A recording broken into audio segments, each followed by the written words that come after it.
Welcome back and thanks for staying with us. Filmmaker Kunle Afolayan has expressed his, dissatisfaction. He went online and expressed himself. And what he said is our topic for conversation today. Mariam, would you want to give us a hint about what he... Okay. So he expressed frustration on the high level of incompetence among job seekers in Nigeria. He took to Instagram to lament the lack of preparedness, inefficiency of many unemployed individuals in the country, and he lamented that many people cry out about not having jobs. When they get one, they are inefficient. He was very expressive about the high level of incompetence in the country. He said they cry about not having a job.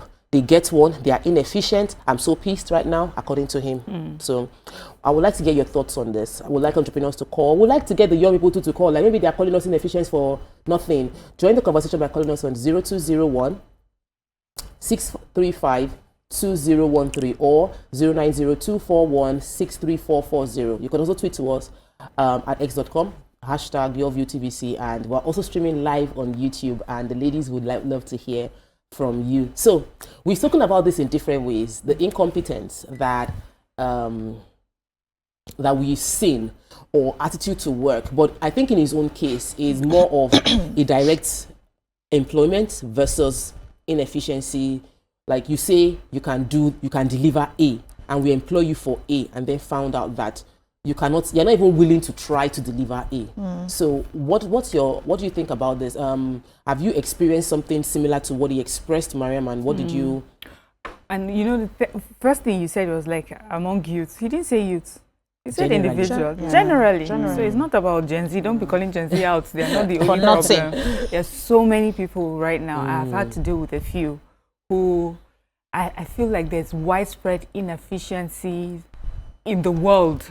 Because, there was one time I was listening to, podcasts from different parts of the world, and they're talking about inefficiency. Yes, in America as well. So this thing is big. And I feel that a lot of people, there's just widespread knowledge. So a lot of us read up on things and we feel, I know this, of course, I know everything about it. But the work that people put in to understand it, the training, you don't have it. The fact that you have read a little about it, you have a little bit of information here and there, you just feel that you know it. And then when the work comes, there's nothing to show for it. I was just saying to my PA the other day that we're interviewing for something, and I said, if it's to talk Nigerians, if it's to tell you what they can do, they will tell you, you'll be listening, you'll be like, wow, you mean you can do that? Then the job comes. They're looking at you and you're looking at them. They're expecting you now to give it to them. But, one, I feel is just that a lot of people don't want to put in the work. Secondly, I also feel that this, like I said, we feel that the moment we have some knowledge of it, we know how to express it in words, then we know it. After all, what does it take? And there's this thing, I feel that motivational speakers are to blame in some way. Where they will tell you, where they will tell you, when they ask you if you can do a job, you don't need to know how to do it, just say yes. I feel that has misled a lot of people. Just say yes, just say yes. I feel like you're quoting me. I've said that several times. I need to bring my driver here. My driver, I said to him when he joined, I said, do you know everywhere? He said, yeah, I've been driving. I used to drive for a bank. I was their pool driver. We used to go marketing. I was like, really? Until we now got on the road, he does not know anywhere. Oh my God! Anywhere he does That's not know. happened to me too. Then I said to him, but do you have Google Maps? Do you know how to use Google Maps? Even WhatsApp we cannot use.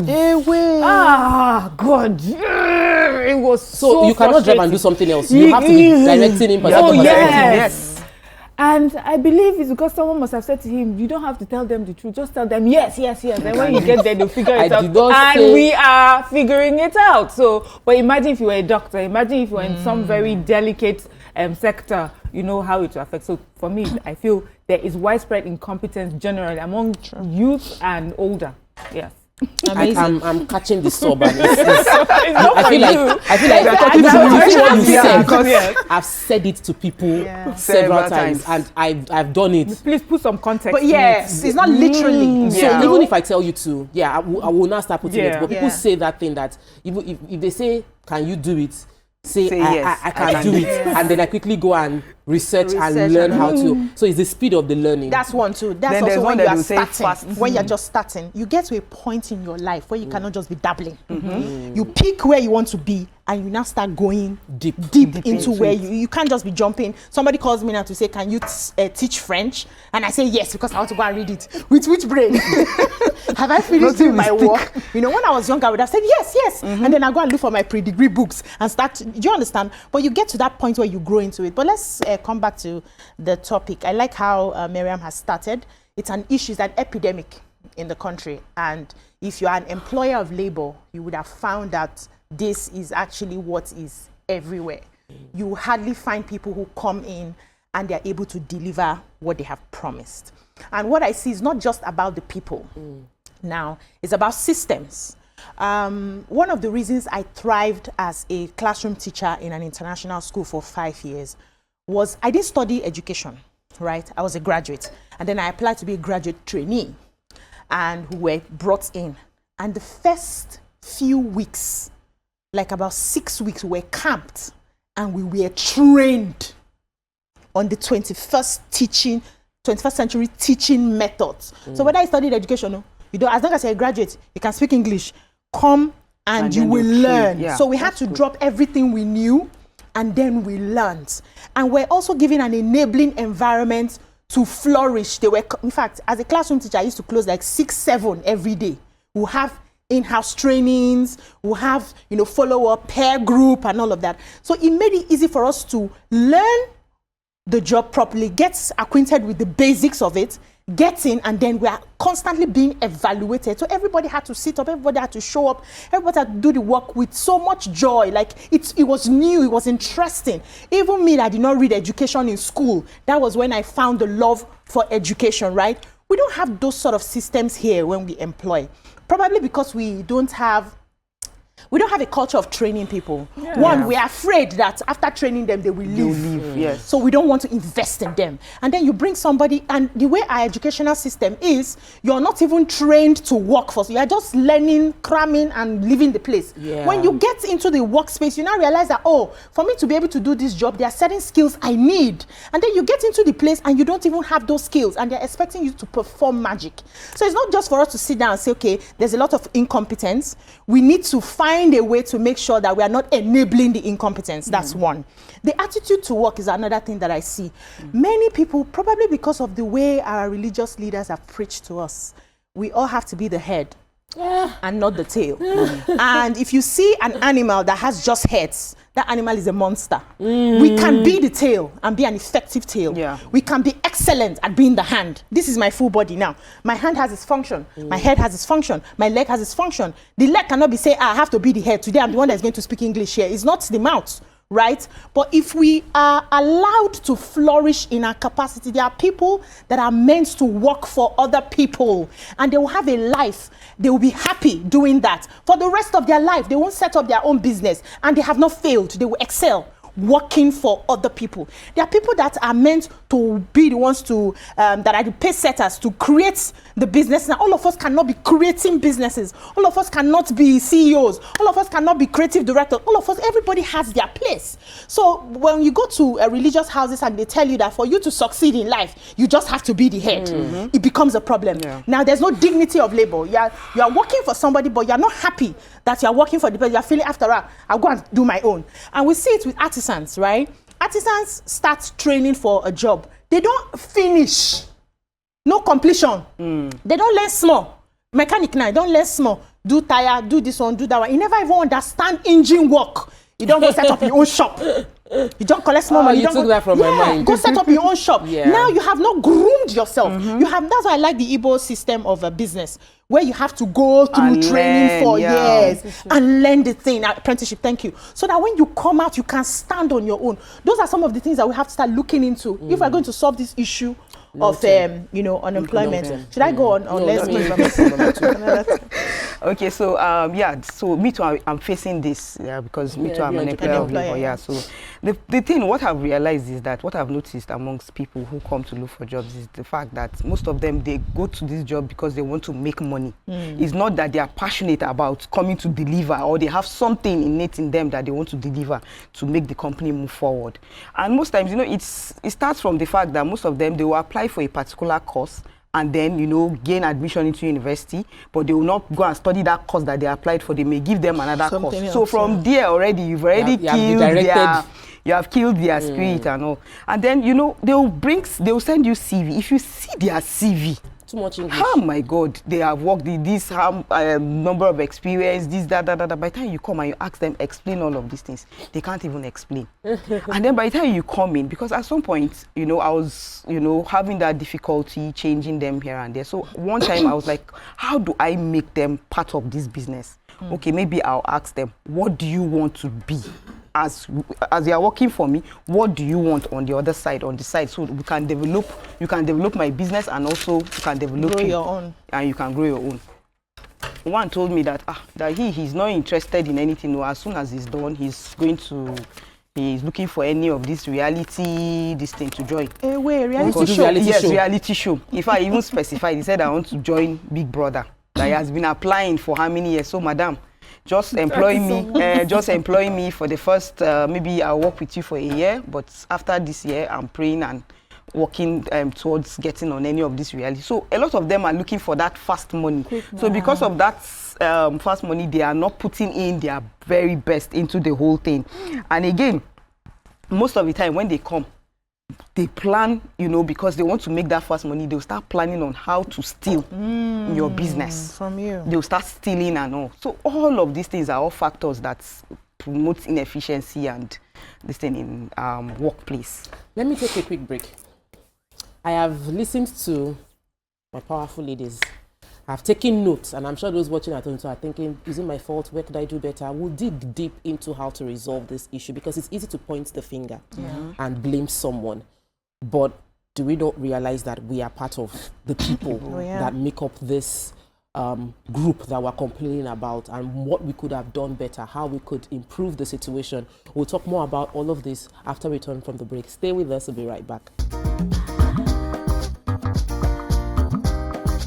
Stay tuned. Your View will be right back. All right, welcome back, and thanks for staying with us. So we're still analyzing this. Is it true that it is the employees that are not efficient, or the employers who are not doing the job right? And it's tilting more towards the employers now, and all of us. It's tilting more towards the employers. You see, are you favoring the employers, or you are favoring the employees? I think we're going to have to share it 50-50. Yes, we have to share it. Everybody is guilty. I agree, it's 50-50. It's 50-50. Everybody's guilty. Yeah, there are some people that are already getting it right as they grow. You know, sometimes we forget how many of us started business. Some of us many Nigerians actually start business because they want to eat. They want to survive. Oh, I'm doing this job, it's not paying me enough. What other hustle can I do to add to the table? And then as you grow in the business, you now realize that, oh, okay, I don't have a structure. Oh, okay, I don't have this. Oh, okay, I don't have that. Okay, this is the best thing to begin to do to upscale my business, right? I started my business like, okay, what side, I wasn't thinking of legacy, nothing. What else can I do that will just be giving me small? I just like that, even if it's 5 naira that enters my account, bam, every day. I just liked that idea, right? And then as the business is not progressing, I'm not like, okay, wait a minute, what exactly are we doing? Where's the vision? Where's the mission? Why am I here? And all of that. And then you now realize that, okay, I need these people, I need this staff strength to be able to do my job. So we also need to give grace to some of these startups, right? And I realized also that because I was just starting up and I needed some certain talents, I couldn't just employ people and tell them to follow me up and down or stay in my shop all day. I can't pay them. That meant also paying attention to the times and season. And I asked myself, can they do this work remotely? I have a staff strength of about 7. for years now. They've been consistent with me. There's only 2 people that I see. The rest are in different parts of Nigeria, and they're doing their work because I know that I cannot pay them for their time. There are also Gen Zs who would have opportunities to do other jobs, so they're working for other companies as well, and they're earning from different places. So I pay my bit, the other person pays their bit. I just give them, okay, this is the targets, these are some of the things that I need for this period, and they have been delivering. And I've not had issues. Even those that go to school, come back, is there still space? I want to come back to you, right? So we as entrepreneurs also need to adjust because times are changing. Gone are the days where you keep somebody, you want to pay somebody 50,000 naira and you keep the person 30 days in a month or 20 days in a month and insist the person will show up, pay for fuel, pay for food, pay for everything for 50,000 naira. That's a bit of wickedness. But when you look at it, that, okay, what else? Can you work from home? The nature is not like it's a medical that we need to take temperature and or we are weaving hair or something. Can you work from home? Can you deliver from home? Just make sure that you have your deliverables. We have to move with the times. That also helps us. Then personal development. Not everybody is wired to want to grow in a certain way. And I think it's also the fault of parents. We don't teach our children enough to want to develop by themselves. To just want to be better at whatever they're doing. If you can help children to understand that as you are growing in anything you're doing, your goal is that you become better. You keep becoming better. When you meet people who are naturally motivated to be better, even if they are not working for themselves, they are working for you, you will see that eagerness. They will come up with ideas. Let's try this. Let's do. When you have such people around you, the energy is top. My PA now is an amazing young Gen Z that I have seen in a long time.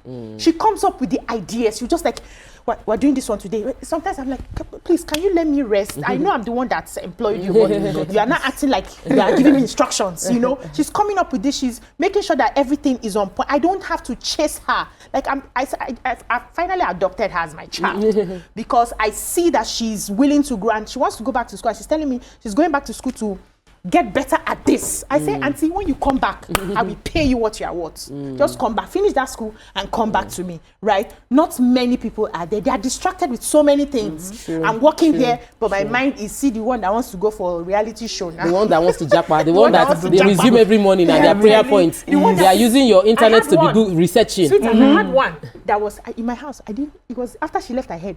She was praying to land a sugar daddy. That was her goal. She wanted to be a soft girl. And she was praying to God for it? Yes. There's nothing that God has not heard of. That they told me. She wants a sugar daddy that will take care of her. That was her God. That's what I was giving her. She was just there for a bit. I sort of have a slightly different view concerning sharing the blame 50-50. Okay. I'm at a stage in my own business where I feel like the blame should not be 50-50, should be 100% on the employer. I feel that if you employ a bad fit for the job, you made the decision to employ. The employer, no employee got a job without the permission of the employer. So it means that if you feel there's inefficiency, you permitted the inefficiency, you welcomed the inefficiency, you enabled the inefficiency, and the moment you cite inefficiency, you should sack the inefficiency. Okay. So I made an example of something yesterday. I said I was having a conversation with the CEO of Adronoms, and I told him what I experienced with my staff, and he said, you did not sack the person immediately. Said that staff is not going to go back to the office with me. The moment I cite inefficiency, I cite insubordination, I cite someone that does not understand the core value of what I represent, I sack you. Why? You immediately create a culture of what is acceptable in the organization. So by me thinking I'm nice, I am as a leader enabling an environment that creates a culture that does not respect the company or respect me. So if it works, it is the leader, it is the employer. If it goes bad, it is the employer. The moment you see a bad egg, sack the bad egg. Don't sit down and be complaining and be coming on Instagram and Twitter and become lamenting. All of them don't want to work. Ask yourself, have I been a good boss? Let's take a quick break. When I come back, I'll come to Mariam. Stay with us, we'll be right back. Stay tuned. Your View will be right back. Welcome back and thanks for staying with us. So before we went to the break, Mariam was going to say something. No, you know what? While you were talking, I was smiling because this morning in the car on my way to work, there was a video of that Nima had put on her story by Mrs. Awoshika, and she was talking about how sometimes the no you're meant to say at a particular point, if you don't say it, it will bite you in the, yes, you go and meet it in front and you say it. And she was just talking about how she had a relative that used to work in her factory and was rude to her in front of all her other staff. And she knew she had to sack him. But her mother and her mother-in-law asked her not to sack him, and she kept him. And, you know, she felt that that was a bad decision on herself and her business, because what it showed that to others is that she cannot be respected, you know, and so she was teaching people that, see, when it comes to, in the end, when your interest is important, what works, what pays you is what you should think about when it comes to it, because everyone is there for what pays them. So if you have a business and you find yourself in that sort of situation, make sure you are thinking about yourself. So when you were saying it, I just thought, you know, you're so right. But one of the things I feel, calling out incompetence or inefficiency,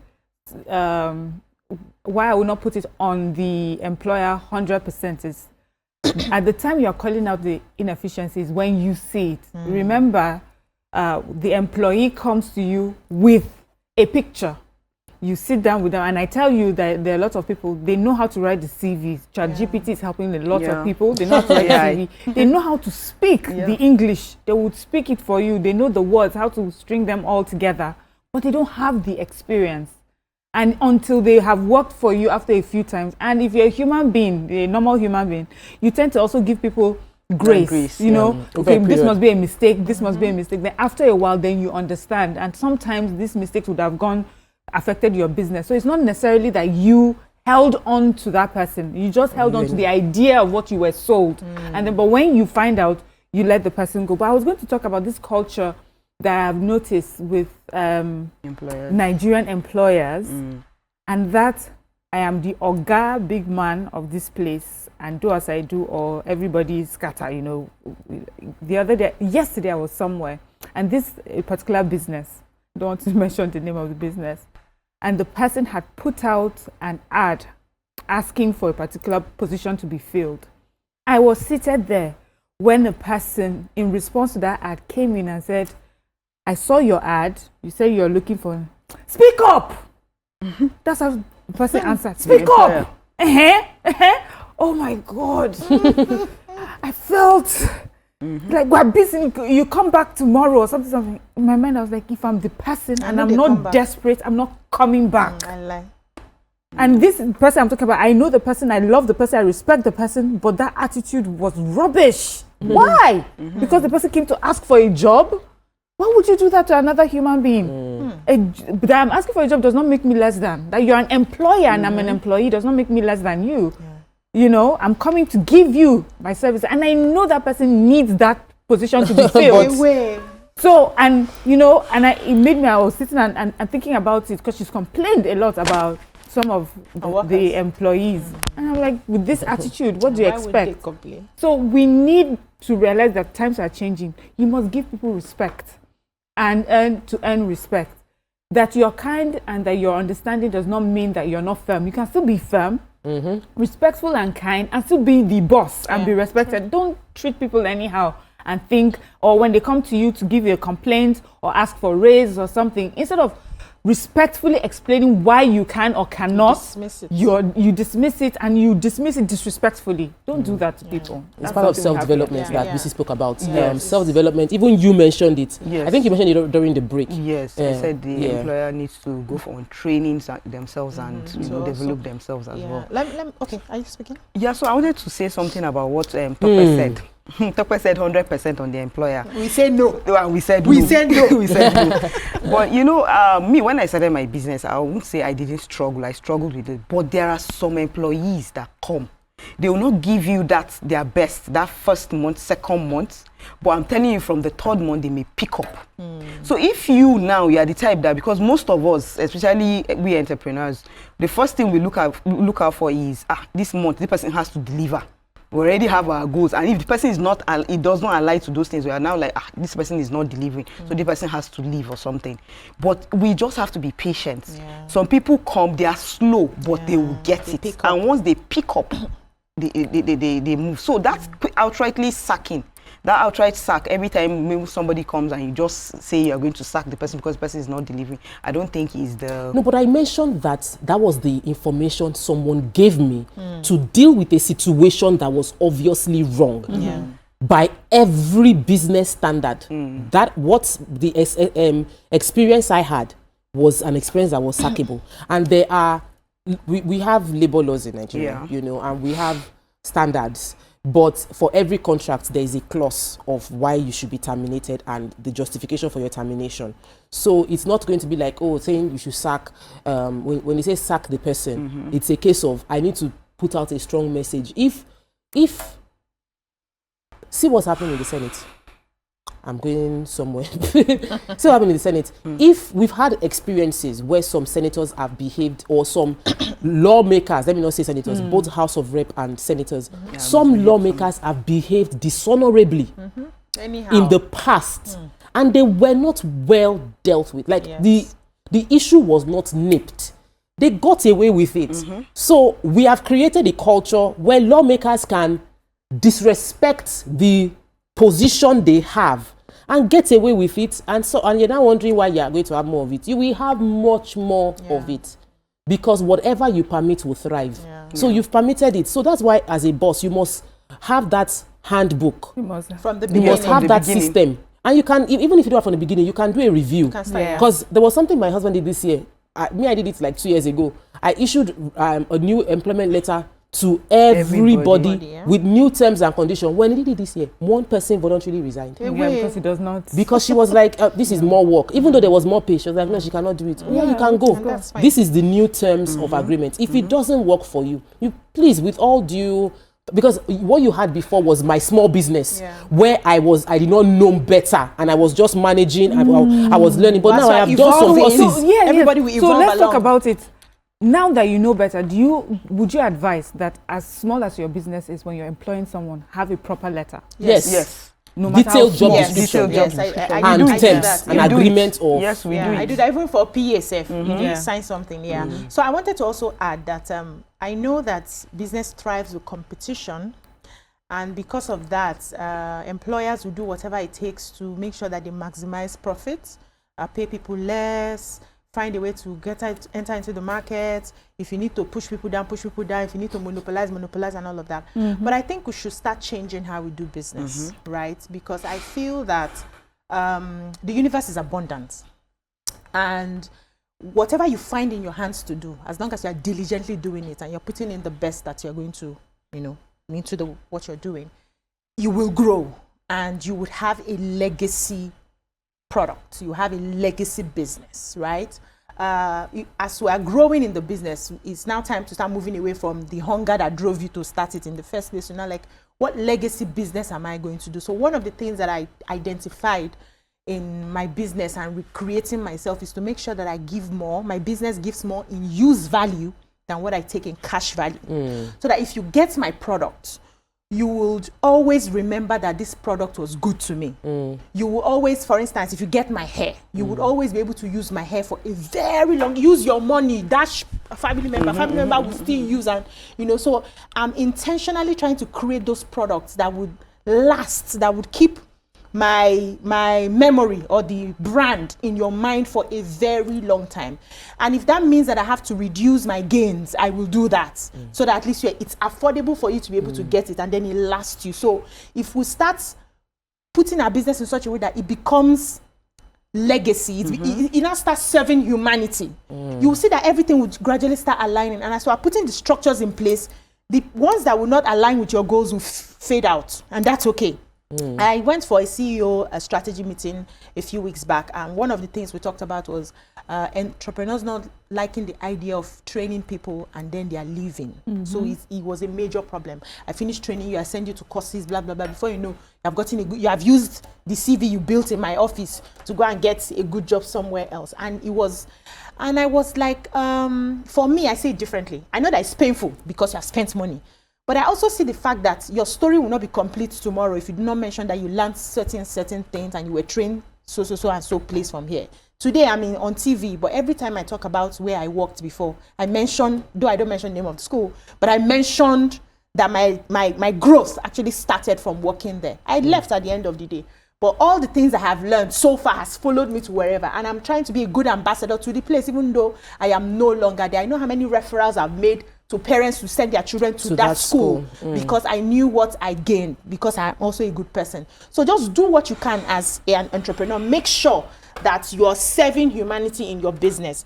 And this is also a call to those people who want to do fraudulent businesses, where you know that you're doing something like, let's say, skincare, and you're putting chemicals. That one. Because you want to make. That one is a topic for another day. Let's take a quick break. When we return, we'll continue on the topic of how the employers can do better and how we're rounding off, but we'll conclude. Stay with us. We'll be right back.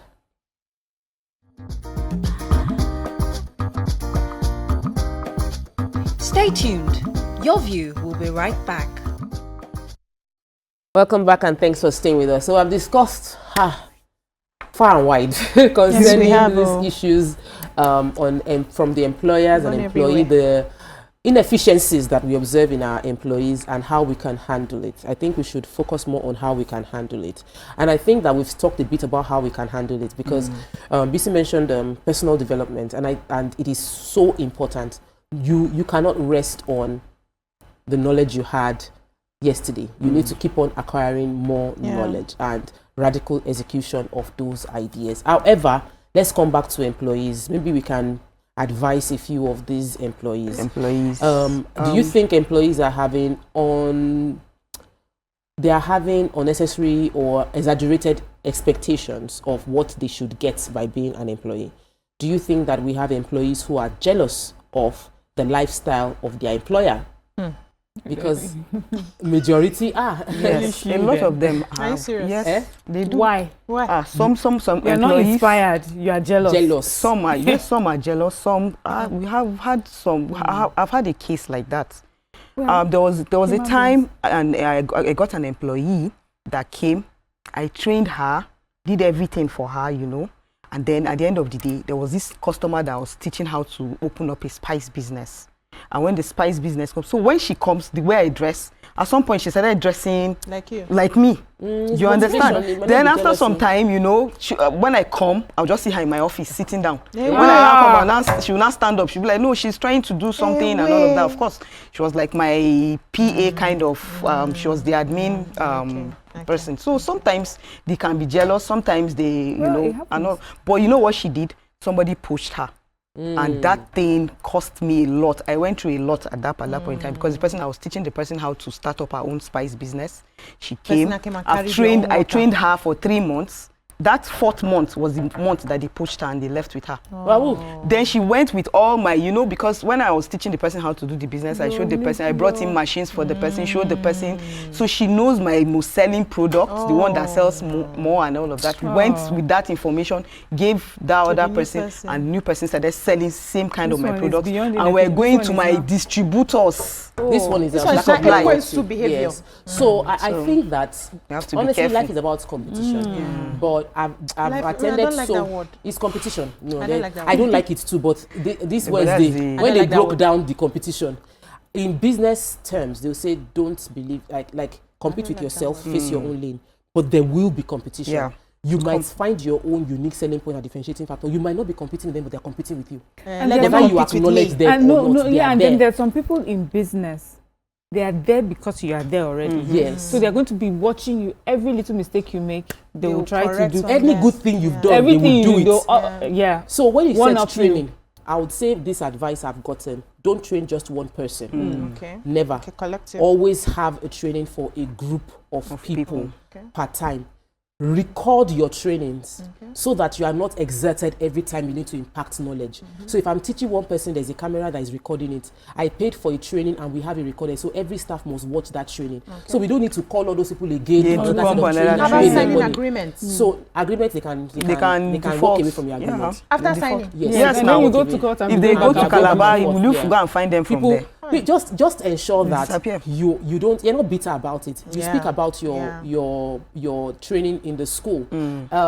People will speak about, there are people that have left GT Bank or left Diamond Bank or all those different banks, and they will always say that, look at the people that were in the first set of these banks. all our like talk about these people, wherever they went to, they thrived there. Yeah. That is a testimony to your platform. True. So this girl might have gone and built her own business, but she cannot take your story out of what you've done to her. So whether you agree with me that business owners should take 100% responsibility, or you agree with my wonderful ladies who are also entrepreneurs and business owners in their own opinion of shared responsibility. Long and short is, the reality is our inefficient workforce is showing up in the quality of production that Nigeria has. And if we want to ramp up our production, we need to ramp up leadership as well as ramp up our workforce. That's all we can take on today's show. It's been an interesting conversation, ladies, this week so far.